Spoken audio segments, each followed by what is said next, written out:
Era o 60º aniversário de Heinrich Müller, um dos homens mais ricos da Alemanha. A sua mansão em Grünwald, perto de Munique, estava preparada para a festa mais luxuosa do ano. Mas Heinrich não chegou na limusine, como todos esperavam. Ele veio a pé, vestindo roupas rasgadas e um cobertor esfarrapado sobre os ombros, parecendo um sem-abrigo que não comia há dias. Ele passou os últimos 3 meses fingindo ter perdido tudo para ver como sua família reagiria. A sua mulher, os seus filhos, os seus netos, todos eles tinham sido inconscientemente postos à prova. Quando ele apareceu à porta da mansão, o seu filho mais velho olhou para ele com repulsa e ordenou aos seguranças que o expulsassem. A sua mulher riu-se e disse que era uma piada de mau gosto. Apenas uma pessoa o reconheceu, correu chorando em sua direção e o abraçou. E essa pessoa era a única que ele não esperava. O que Heinrich descobriu sobre sua família naquele dia o chocou mais do que qualquer coisa que ele havia vivenciado em seus 60 anos de vida. Se estiver pronto para esta história, escreva nos comentários de onde está a assistir a este vídeo. Heinrich Müller tinha 6 anos e possuía uma fortuna de mais de 2.000 milhões de euros. Ele era filho de um mineiro da região do Ruhr e começou do zero, sem nunca ter possuído nada além de suas mãos calejadas e uma dignidade inabalável. Aos 18 anos, ele chegou a Munique com uma mala de papelão e 200 marcos no bolso. Estava determinado a construir uma vida diferente daquela que o destino parecia ter reservado para ele naquela cidade mineira. Começou como operário numa fábrica têxtil em Payssing, trabalhando em turnos de 12 horas por um salário que mal dava para pagar um quarto alugado e 2 refeições por dia. Mas Heinrich tinha algo que o dinheiro não podia comprar: uma mente brilhante e uma determinação que não conhecia obstáculos nem derrotas. Estudava à noite na biblioteca pública. Aprendeu tudo sobre o setor e poupou cada centavo até que, aos 28 anos, conseguiu fundar a sua primeira pequena empresa de importação e exportação. A partir daí, foi uma ascensão imparável ao topo do mundo dos negócios alemão. A empresa cresceu, diversificou-se e adquiriu outras empresas. Aos 40 anos, Heinrich Müller era milionário e o seu nome começou a circular nos círculos de poder de Munique e Berlim. Aos 50 anos, ele possuía um império que ia do imobiliário à tecnologia, da moda às energias renováveis. Ele aparecia regularmente nas listas dos empresários mais influentes da Alemanha e da Europa, e os políticos mais importantes do país procuravam o seu conselho e apoio. Mas enquanto a sua fortuna crescia ano após ano, algo se consumia dentro dele sem que ele percebesse. Casou-se com Elizabeth há 30 anos, quando ainda era um jovem empresário ambicioso com mais ambição do que dinheiro.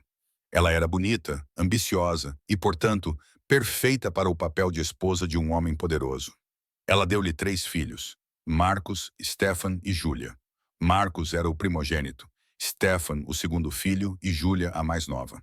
Heinrich tinha trabalhado arduamente para lhes dar tudo o que ele próprio nunca teve. Ao fazê-lo, perdeu os aniversários deles, as apresentações escolares, os momentos importantes das suas vidas.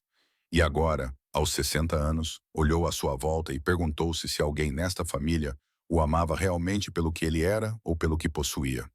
Os seus filhos só o visitavam quando precisavam de dinheiro para um novo capricho.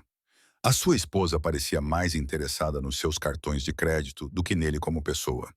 Os seus netos só o chamavam em ocasiões oficiais ou quando havia fotógrafos presentes para capturar a imagem da família perfeita. Tudo se tinha tornado uma encenação vazia, uma farsa dourada que mascarava uma total falta de afeto genuíno.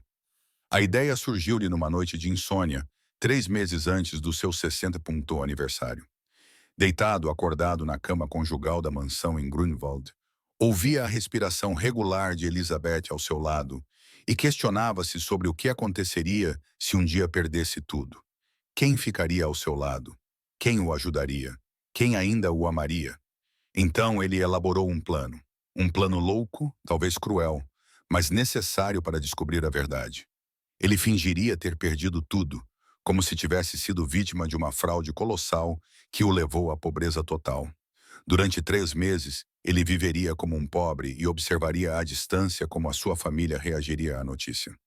No dia do seu aniversário, ele apareceria na festa organizada pela sua esposa, vestido como um sem-abrigo, para ver com os seus próprios olhos quem fazia parte da sua verdadeira família.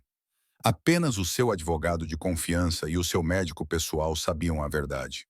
Todos os outros, incluindo a sua esposa, os seus filhos e os seus funcionários, acreditavam que Heinrich Müller tinha realmente ficado arruinado devido a um investimento desastroso e desaparecido por vergonha.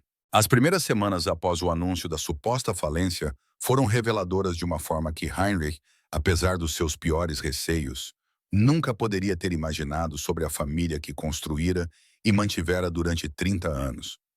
Ele tinha divulgado a notícia através de canais fiáveis e garantido que parecesse absolutamente autêntica e incontestável. Os jornais econômicos noticiaram o colapso financeiro de Heinrich Müller. Ele teria sido vítima de uma fraude internacional por parte de um fundo de investimento suíço, que o deixou com nada além de dívidas e vergonha pública. Elizabeth reagiu com uma raiva fria e calculista, que dissipou qualquer dúvida sobre os seus sentimentos pelo homem com quem passou 30 anos da sua vida. Ela não derramou uma lágrima, não se preocupou com o desaparecimento do marido, não organizou nenhuma busca e nem contactou a polícia para comunicar o seu desaparecimento. A sua única preocupação era salvar o patrimônio da família antes que os credores chegassem. Ela transferiu bens para o seu nome e consultou os melhores advogados de divórcio de Munique para entender como se poderia proteger legalmente. Heinrich, que acompanhava tudo através dos relatórios detalhados do seu detetive particular, sentiu o seu coração partir-se lentamente ao ver como a mulher com quem tinha partilhado 3 décadas da sua vida se comportava como se ele já estivesse morto e enterrado.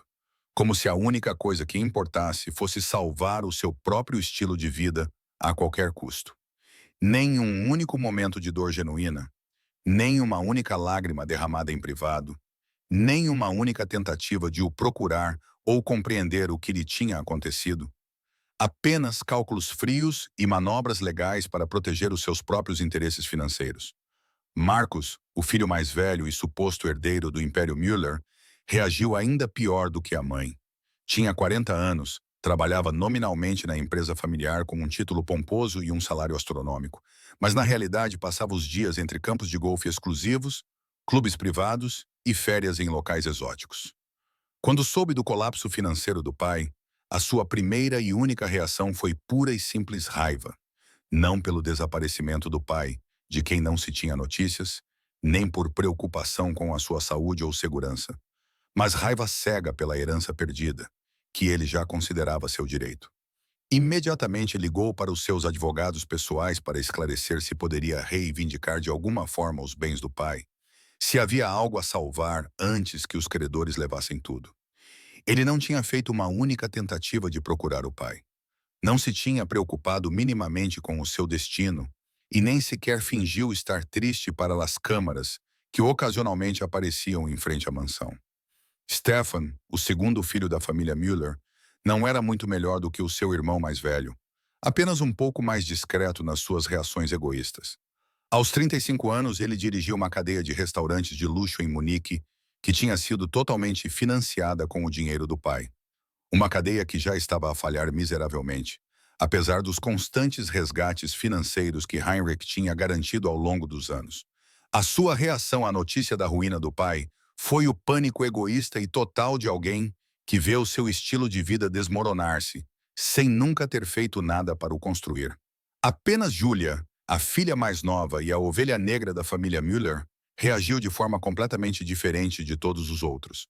Ela tinha 30 anos, era a rebelde da família e desde pequena recusava categoricamente o dinheiro do pai para construir uma carreira como cirurgiã num hospital público em Neukölln. Ela não ganhava muito, morava num apartamento modesto em Kreuzberg e conduzia um carro usado, mas tinha orgulho do que construíra com as próprias mãos e a sua própria inteligência. Quando Julia soube do desaparecimento do pai, fez algo que nenhum outro membro da família sequer considerou. Procurou-o com todos os meios à sua disposição. Durante 3 meses, Heinrich Müller levou uma vida que nunca poderia ter imaginado. Mudou-se para um quarto mobilado num bairro operário em Berlin-Wedding, pagava em dinheiro e usava um nome falso. Deixou a barba crescer até cobrir completamente o rosto e usava roupas usadas que comprava em mercados de pulgas. Aprendeu a mover-se pela cidade como um fantasma invisível, que ninguém olhava duas vezes. Essa experiência mudou-o profundamente, de maneiras que ele nunca teria imaginado. Pela primeira vez em 40 anos, ninguém o reconhecia. Ninguém se curvava quando ele passava. Ninguém procurava o seu favor ou lhe dava um sorriso falso na expectativa de algo em troca. Ele era apenas mais um homem idoso em dificuldades, um dos muitos invisíveis que povoavam as ruas das grandes cidades, sem que ninguém realmente os visse ou se interessasse pelas suas histórias. Ele descobriu gentileza onde menos esperava. O proprietário do bar abaixo do seu apartamento, um homem simples de origem turca com um forte sotaque berlinense, muitas vezes oferecia-lhe um café de graça quando o via particularmente abatido ou quando estava muito frio numa manhã de inverno. Uma jovem que trabalhava numa lavandaria ofereceu-lhe um casaco grosso quando o viu a tremer de frio numa noite de dezembro. Estranhos que não tinham nada deram-lhe mais calor humano do que a sua família milionária lhe tinha dado em toda a sua vida como rico. E ele também descobriu como o mundo esquecia rapidamente aqueles que caíam em desgraça. Os seus antigos amigos de negócios, que antes faziam fila para se sentar à sua mesa nos restaurantes mais exclusivos de Munique, desapareceram completamente da sua vida. Nenhum deles tentou contactá-lo. Nenhum ofereceu ajuda. Era como se Heinrich Müller nunca tivesse existido, como se ele e a sua fortuna tivessem sido apagados da memória coletiva. Gostou desta história? Então dê um like e subscreva o canal. Agora vamos continuar com o vídeo. Enquanto isso, ele observava a sua família a preparar a festa do seu 60º aniversário. Elizabeth tinha decidido organizar a festa mesmo assim e transformá-la numa cerimônia em memória do marido desaparecido. Mas Heinrich sabia que o verdadeiro motivo era outro. Ela queria mostrar ao mundo que a família Müller ainda era poderosa e que, apesar de tudo, estava bem. No entanto, havia uma pessoa que não participava dos preparativos para a festa. Júlia recusou o convite da mãe. Ela disse que não poderia comemorar enquanto o pai ainda estivesse desaparecido. Ela continuou a procurá-lo em todos os fins de semana livres que tinha no hospital. Ela percorreu as ruas de Munique, Berlim e Hamburgo, todos os lugares onde achava que ele poderia estar. Um homem desesperado que tinha perdido tudo poderia ter ido para lá. Heinrich decidiu que tinha chegado o momento da verdade definitiva. No dia do 60º aniversário de Heinrich Müller, a vila em Grünwald brilhava como uma joia sob o sol de setembro. Centenas de convidados tinham vindo de toda a Alemanha e do estrangeiro. Entre eles estavam empresários cujos nomes apareciam nas primeiras páginas dos jornais econômicos, bem como políticos de alto nível que se moviam discretamente entre as mesas em busca de alianças. Celebridades do mundo do entretenimento e aristocratas cujos nomes remontavam à Idade Média. As limusinas alinhavam-se ao longo da entrada como um desfile obsceno de luxo. Os garçons serviam champanhe em bandejas de prata. No enorme jardim, decorado com flores exóticas trazidas especialmente da Holanda, a orquestra tocava música clássica. Elizabeth estava no seu elemento, vestindo um vestido vermelho de alta costura de um famoso estilista alemão e joias que teria de devolver se as coisas realmente dessem errado. Ela recebia os convidados com um sorriso que havia ensaiado durante horas diante do espelho. Ela aceitava as condolências pelo desaparecimento do marido com uma tristeza perfeitamente calibrada, que nunca chegava aos seus olhos vazios. Marcos e Stephanie estavam ao seu lado. Eles também estavam vestidos com fatos italianos que custaram milhares de euros e desempenhavam o papel de filhos devastados, quando na verdade só pensavam em como dividir o que restava do império familiar. O segurança foi o primeiro a vê-lo. Um homem idoso com uma barba longa, despenteada e completamente branca, vestindo roupas sujas e rasgadas que cheiravam a rua. Ele carregava um cobertor esfarrapado sobre os ombros, a aparência inconfundível de alguém que vivia na rua há meses. O segurança quis expulsá-lo imediatamente, mas o homem disse que tinha vindo para a festa e que era o convidado de honra. O segurança riu incrédulo, chamou o chefe de segurança e ficou convencido de que se tratava de um louco ou de um vagabundo à procura de comida grátis. O chefe de segurança era um ex-polícia que trabalhava para os Müller há 20 anos e conhecia Heinrich desde o início. Mas nem mesmo ele reconheceu o seu antigo chefe por baixo da barba mal cuidada e das roupas sujas. Ele estava prestes a mandá-lo embora à força quando Marcus saiu para ver o que se passava com toda aquela agitação. O filho mais velho de Heinrich olhou para aquele homem que afirmava ser seu pai com uma mistura de repulsa e irritação que não tentou esconder. Ele não o reconheceu, ou talvez não quisesse reconhecê-lo. Ele disse ao segurança: "Vocês deveriam levar esse mendigo embora antes que os convidados o vejam. É uma vergonha que pessoas assim apareçam em uma festa privada dessa categoria." Heinrich sentiu essas palavras como facadas no coração, mas permaneceu em silêncio. Ele queria ver até onde seus próprios filhos iriam. Pouco depois, Stefan saiu, atraído pelo tumulto crescente. Ele também olhou para o pai, sem reconhecê-lo ou querer reconhecê-lo. Ele disse que provavelmente era um daqueles vigaristas que se faziam passar por parentes para extorquir dinheiro de famílias ricas e que a segurança deveria chamar a polícia imediatamente.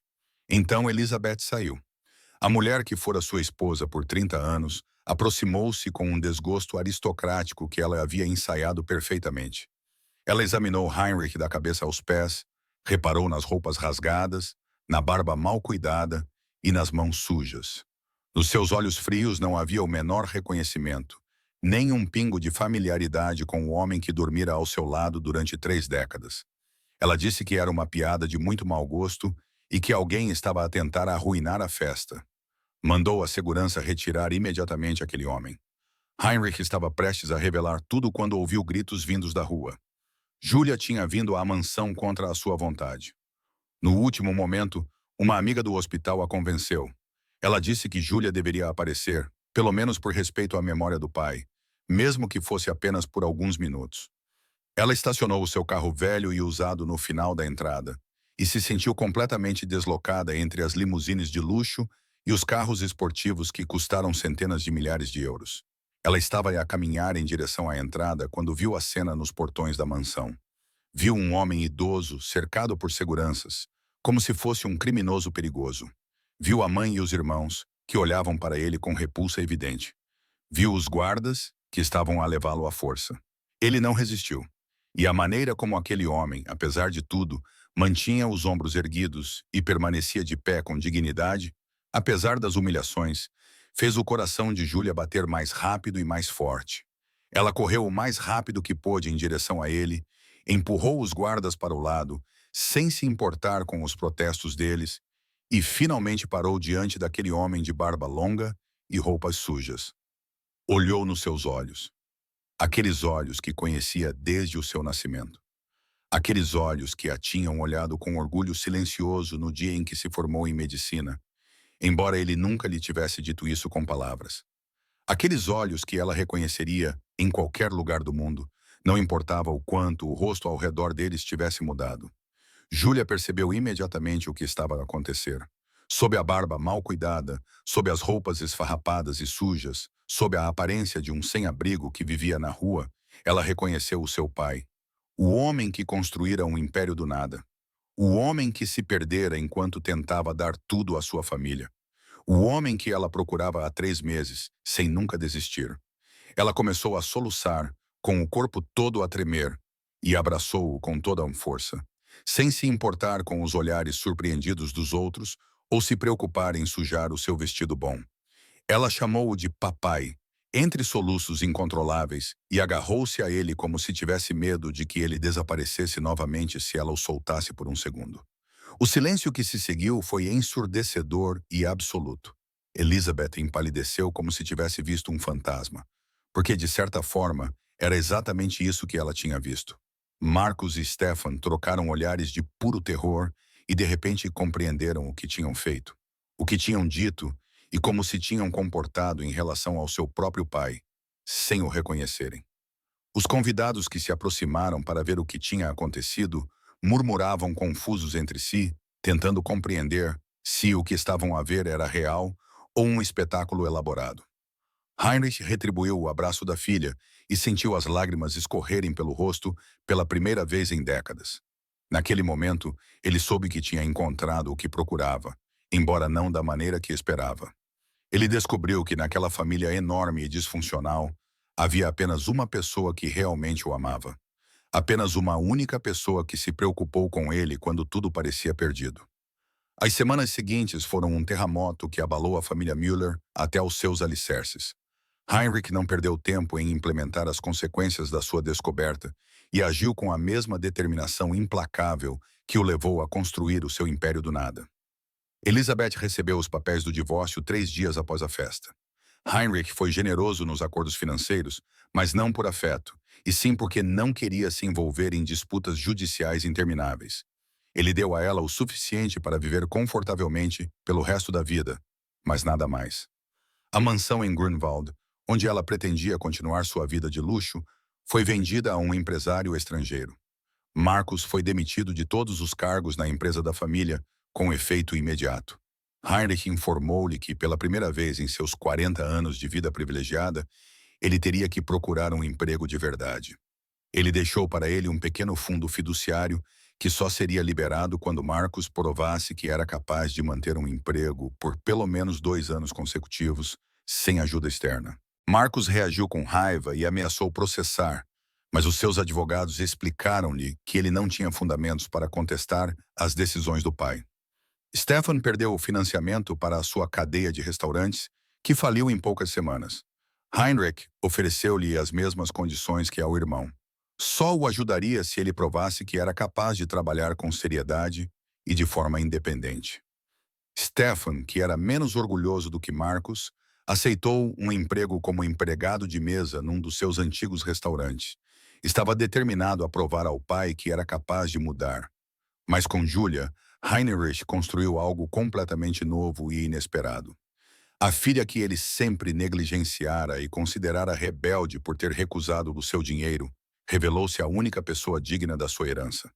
Heinrich alterou o seu testamento e deixou a Julia a maior parte da sua fortuna, com a única condição de que ela continuasse o seu trabalho como médica e usasse a riqueza para ajudar os outros. Pai e filha começaram a passar tempo juntos e a recuperar os anos perdidos. Heinrich visitava Julia no hospital, levava-a para jantar fora e contava-lhe histórias da sua juventude. Descobriu nela uma mulher extraordinária, inteligente e compassiva. Um ano depois daquela festa dramática que mudou tudo para sempre, Heinrich organizou outra festa de aniversário para comemorar os seus 61 anos. Mas desta vez a festa foi completamente diferente de todas as anteriores na sua vida de bilionário. Não havia centenas de convidados que só vinham para serem vistos e fazer contactos. Não havia limusinas alinhadas na entrada, nem champanhe caro a correr em abundância. Desta vez, apenas ele e Julia estavam sentados no terraço da sua nova casa. Ele tinha vendido todos os imóveis ligados à sua antiga vida, incluindo uma vila modesta, mas acolhedora, com vista para as majestosas montanhas de Allgäu, não muito longe da pequena aldeia onde o seu pai tinha crescido como filho de uma família de mineiros. Heinrich olhou para o pôr do sol que tingia de laranja e violeta o céu sobre as montanhas que conhecia desde a infância. Ele disse à sua filha que aqueles 3 meses como um falso pobre lhe ensinaram mais sobre a vida do que 60 anos como um rico, cercado por bajuladores e oportunistas. Julia segurou a sua mão com firmeza e disse: "Estou grata por tudo, não pelo dinheiro e nem pela herança, mas por finalmente me teres mostrado quem realmente és, por trás da fachada do empresário implacável." Esta história ensina-nos que o dinheiro pode comprar muitas coisas, mas não o amor verdadeiro e a lealdade. Heinrich passou toda a sua vida a construir um império.